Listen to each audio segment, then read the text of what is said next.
So I think we're live now. Hi, camera. Okay. I really hate being on camera, so this is just adding to the fun. So I'm going to talk very briefly, just because I know we have some other stuff that we want to hit, but as we move through the restructuring, part of what Dr. Baker and President Crawford have asked me to try to foreground in the changes, I actually am going to, because everybody else graduated, blame Castor and Carey for. Last year, when the restructuring was in process, and it was clear that they wanted to do, yes. Oh, yeah. Everybody else graduated, you two are stuck with me now. We did a couple of exercises looking within the interfaith team about the ways in which my role has been structured here. It had not really been significantly rewritten since I arrived here 13 years ago. We changed some words, but had never had a chance to really think about what it was. I just kept doing things, and it was fun. One of the themes in some of that focus grouping, both with the interfaith team, but also with other students, faculty, and staff, was the question of accessibility.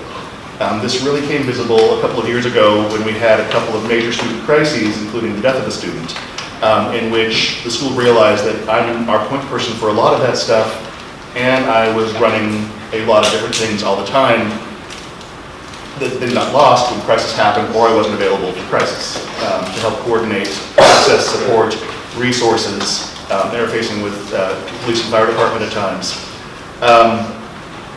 The word accessible kept coming up, and things like, well, I don't know how to find Dave because he's in that weird house somewhere, which is a whole long issue for SICE that we can keep working on. He's always in meetings, which is true. He's always out up on stage presenting people. The changes have been meant to make more space for me to try to encourage us and to think through how, and this is where I would look towards the whole of SICE as part of the community that I think is critical to Puget Sound, even though Puget Sound doesn't always catch that drift. How do we create a context in which, yes, we're going to work hard, yes, it's high stress sometimes, how can we foreground caring for one another? And not in a, I'll give you a hug and walk away way, but really thinking about each other as human beings. Recognizing within that, and this is why I think SICE is so critical to this, the historic and current disparities of how people are treated by the systems that we inhabit, including at this university. When I hear and think about a culture of care and looking towards creating some place in which across the campus, students, faculty, and staff within their different roles and their different needs to grade and evaluate and supervise, even in that, how can we do this in a way that is countercultural to a society and a culture of higher education in which achievement is the driving force? Now, please get A's if that's your thing, but I wanted to invite you as we begin this training, even though I won't be around as much, still remaining affiliated with SICE, to keep pushing me, to push each other in a loving, compassionate, caring way on how do we do this? How do we recognize the systems that we live in that make it easier for some people to feel comfortable and at home and included here than others? What are the things that we can do literally in our own bodies and our relationships, work relationships, friend relationships, to foreground that for one another? Part of this, and I think part of why this shift was made outside of the feedback from the IC team and others last year, when Helen and I, and then we're joined quickly by Skylar, and then a couple years later by Dee, and now by Isabel, one of the themes that created the Yellow House was the commitment to a compassionate workplace. We wanted to be a place, after some things that had happened when we were not SICE yet, before we were in the Yellow House, where people were hurt by relationships, by supervisors, by just how things didn't get along. The most famous moment of this that I can think of is when our Jewish Life programs were sharing an office with BB's predecessor's programs. That person made the woman who is now Skylar's wife put a red line down the center of the office so that they wouldn't pollute each other's stuff. That was a bad moment. We've come a long way, and I think that culture of compassion, that culture of care, cuts across how we engage race, gender, sexuality, religion, ability, all the things that we try to say we're going to be more intentional about. Just as Skylar is going to be taking leadership out from the Yellow House into the division, I hope that a part of my role is going to be, and your role with me, taking some of that culture of compassion and care out and having that be more present to us in a lot of ways. What that looks like, I have no clue. Some of the concrete things that we're doing, and this will be my last pitch before I pass it over to Vivi to talk about our values and culture, or Vivi and Skylar, some of y'all. A lot less programming from my end that's going to be bringing in a famous person to get up and talk at me, because A, that's always bored me a little bit anyhow. Still have some of that with some of the bigger lectures. But we will still do Wednesdays at 6, and the team and I will talk about that, about how we're going to approach that. Castor is doing the first one for us for Religion And, which is the second Wednesday in September. And Castor, what's your title for that sucker? Great question. It's a great title. It's May the Force be with you, and also with you. And it's an examination of religious themes and imagery in Star Wars. So, should be a nice, fun kickoff. But on the relational side, the care side, on the first Monday of every month, thinking, and this comes out of the experience last year especially, of how many times we had to have a vigil or some kind of gathering after the Christchurch shootings, after the Sri Lanka shootings, after the Pittsburgh shootings. When there's still a crisis moment that impacts the campus, we will still gather as needed. But each first Monday of the month, except for September because of Labor Day, so the 9th. But Murray Boardroom Lounge, we're going to try this out. We're going to have a space called Taking Time. Thank you to the summer student staff who helped figure out what to call it. And it'll be a secular but spiritually infused space where people can bring whatever they want to or need to, in which we think about for 15 minutes or so what's going on in the month before, in terms of things we need to hold, remember, honor, name, and then looking towards the month ahead and thinking about setting our own personal intentions for that month. So a space for reflection, basically. Half an hour, we'll see what happens. It's going to be another new experiment, but trying to build a space where people, faculty, staff, and students can come together. And I've been shocked at how excited some of our faculty and staff are for this. So I'm intrigued to see what happens on that. The other piece, and this goes to the accessibility piece that Castor and Carrie and their team last year helped shape. That's part of why I'm in Wheelock now, because people can find that easier. Near Chaws is a handy way to find me. But I'll be doing a lot more open office hours, including several in my office, which is now Wheelock 219, so come see me. But also in Virgins and Oppenheimer. I'm trying to be out on the campus, being more accessible. I'm going to be asked to go to various departmental events and things too, but being out there where people can come talk to me. I've tried this over the summer with the smaller population here, and it's been a blast and weird and worked. So I'm working right now to actually have some of those spontaneously be days where I buy people coffee out of the budget, so there will be a coffee card being generated, so extra incentive. But if there are ways you can think of, as you do your work across SAIS and across campus, that we can push on this, we can do this better, we can get more creative. I've got a lot of flexibility and space now to really make stuff up, which is dangerous, but should be amusing. But please do let me know, because this is the biggest change in how we're doing what we call chaplaincy, which is simply caring for the campus, students, faculty, and staff in a different way than we've ever done it here before. And I'm really excited for that, but would love and cherish your input and feedback as that evolves. So, questions on that before we go into some Yellow House specifics? Come find me. Me. That's it. Good call.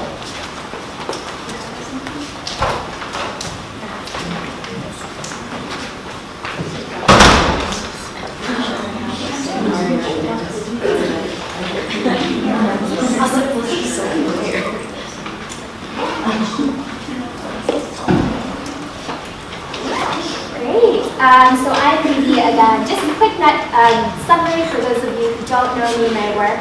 I do traditional diversity work, which is everyone, right? Everybody contributes to diversity. But in particular, my work focuses on uplifting, giving voice to, and honoring and supporting the advocacy of people who have been historically marginalized in higher education. So that's a lot of people.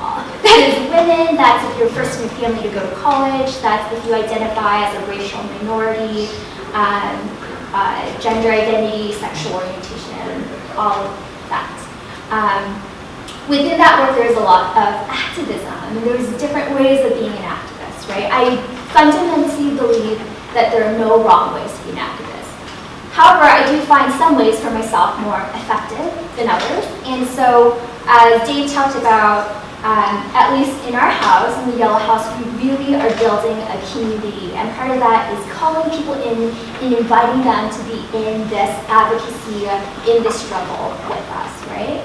And a piece of that too is engaging in difficult dialogue. A lot of us grew up where we didn't talk about this. Actually talking about it was something that you weren't supposed to do, right? Talking about sex is something that you're not supposed to do. Religion. So we are unearthing that because that's part of who we are and how we honor people, and how do we engage in that dialogue. And furthermore, how do we engage with people who are learning to, right, use the right language of respect and doing the right, or the more humane ways of treating people. You may be familiar with this term, I don't believe in it. So since I have the mic, I get to do the opinions. And being woke is this idea of being socially conscious, right? Maybe you read some bell hooks for the first time, or some Judith Butler, if you will. And now you see the world through all these systems and all these lenses, right? Which is great, but fundamentally, if you focus too much on the language, on the theory, personally, I believe that's elitist, that's classist, because true social justice means that it's accessible to anyone, right? And what we get sometimes in social justice activism and on this campus is that people learn more to talk about it than do it. And my focus is that we learn to how to really live out those things rather than just come off as smarter than something else. That's condescending, and that's not inviting people into this work with us.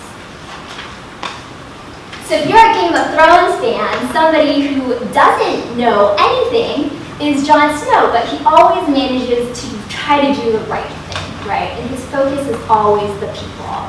So part of shifting dominant identities, shifting dominant systems is it's okay not to know. And I want the space to be a space where you can say, I don't know what this word means, or I think I offended somebody, could you help me talk through that, right? And that's a shift in our culture, right? We were taught that we should know everything, that we should be smarter, we should be better than people, and I'm really looking to change that. So really we want you to try to be relationship-based, to be inclusive, to have humility. Jon Snow is romantic to a fault. It doesn't really work out for him. But we affirm that here. If you're romantic, cool. That's fine. It's an affirming space. But all the other characteristics that he has is something that we hope to foster and bring out of all of you. Great. So, I would like, That's one okay. more, my bad. So this is talking about bell hooks, but being hypocritical. This is one of my favorite quotes when I think about the work that I do and the work that we all hope to do. So she really talks about compassionately forgiving other people, but we also have to hold people accountable, right, for the ways that they harm others. But fundamentally, we have to be in touch with their humanity. We have to believe that they can be transformed and that they can change. I really believe that our human connection to each other is broken, and that Audre Lorde talks about the master's tools in the master's house, so I can't meet harm with more harm, right? I fundamentally have to unearth somebody's ability to see me as fully human, and that also makes them more human. So that's what bell hooks is talking about in school. Okay, so now we have a little bit of a reflective activity for you. We would like you to think back to a time when you felt called out, where somebody maybe confronted you about something you had said or done or didn't do, and that interaction did not go well. Take a minute to think about that. I'd like you to write down the example, jot it down to yourself, and then make some notes on what feelings come up for you when you think back to that experience. Yeah, on the flip side, it could be you called somebody out, right? And think about that situation. So either way would be and intentionally.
All right, you may not be done.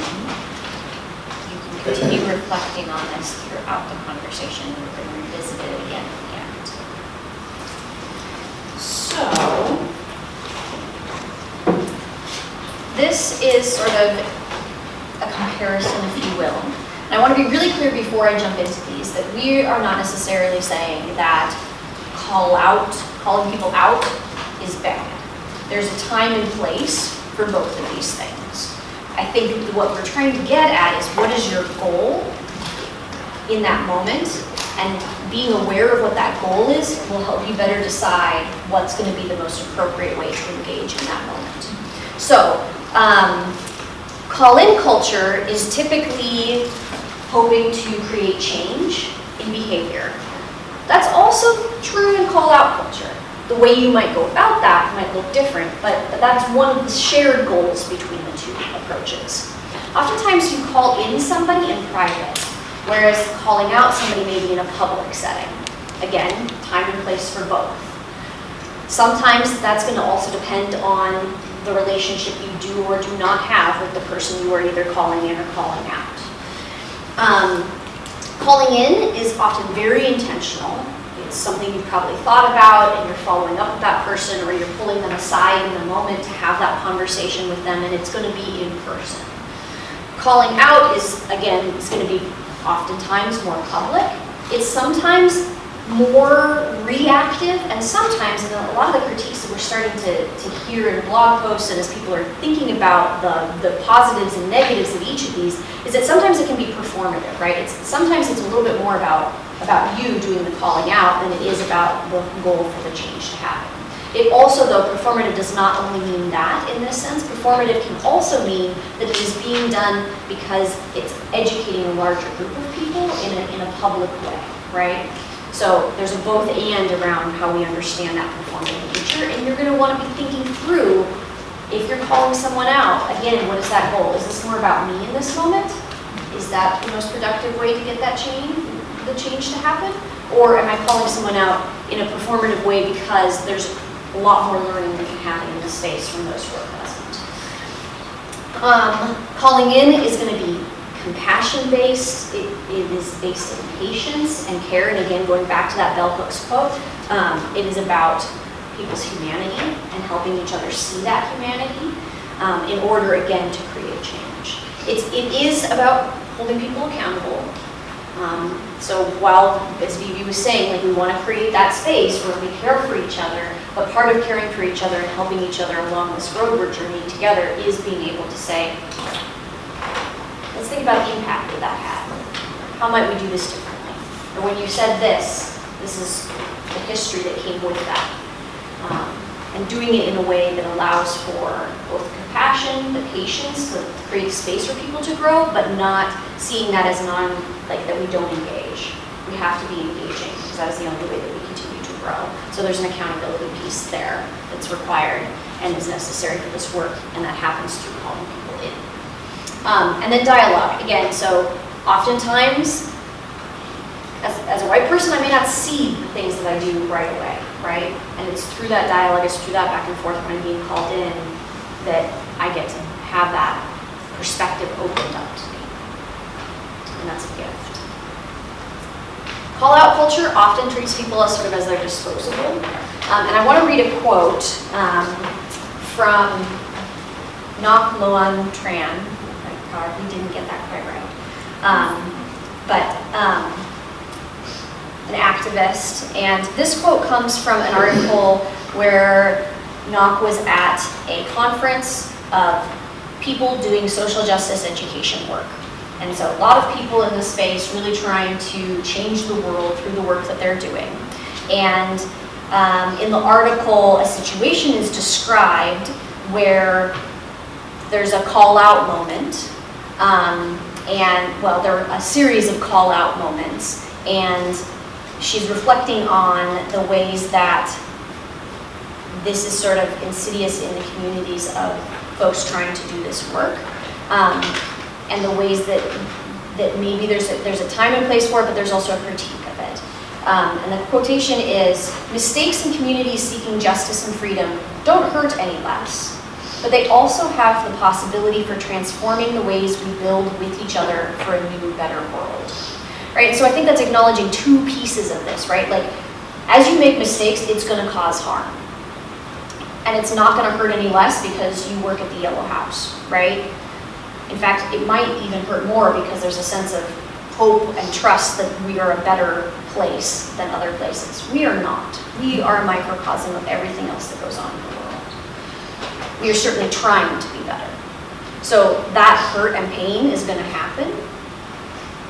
And what she's talking about here then is that it doesn't hurt any less, but there is this possibility for transformation and growth so that we can do better. And that for me helps me sort of reframe what the goals again are here, right? And as a community, that puts the onus on each of us then to recognize when we've caused that harm and be open to being called in to doing better.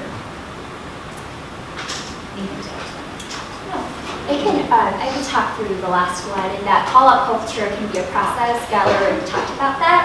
An example from either this article or another one that I referenced is the Women's March movement, and there are many pretty infamous white feminists who said, if you don't vote for Hillary, you're not a feminist, right? And that disenfranchised a lot of people who are working class, a lot of people of color, that might have supported another candidate. So call-out culture can be a process of people that you're trying to work with and the people you're trying to represent. Again, we're not saying call-out culture is bad, but you really want to think about what's your intentional goal.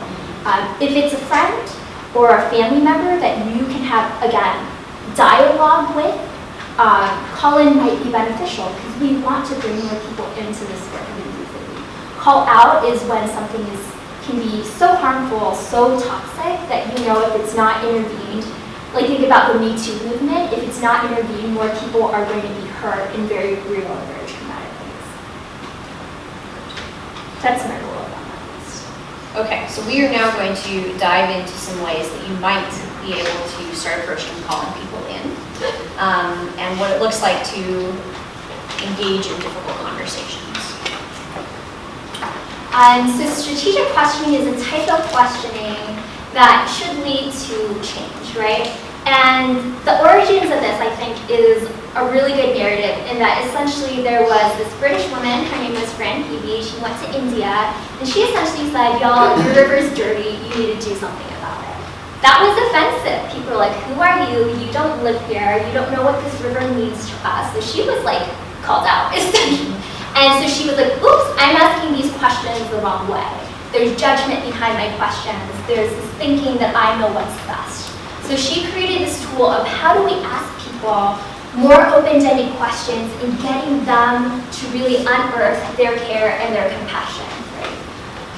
So in summary, the core elements of a strategic question is meant to open up options and lead us to unexpected solutions. So it might be solutions that that person hasn't thought about before, but it also is a solution that maybe you as a questioner haven't thought about before. Fran, and as people have continued this work, it moves towards what we're talking about, what that Bell Hooks talk about, right? Healing and reconciliation. It ultimately should lead to transformation if done more right than wrong. I'm not going to say correctly. And again, it's under the assumption that you don't know what's best, so you as a listener can therefore also be changed by this process.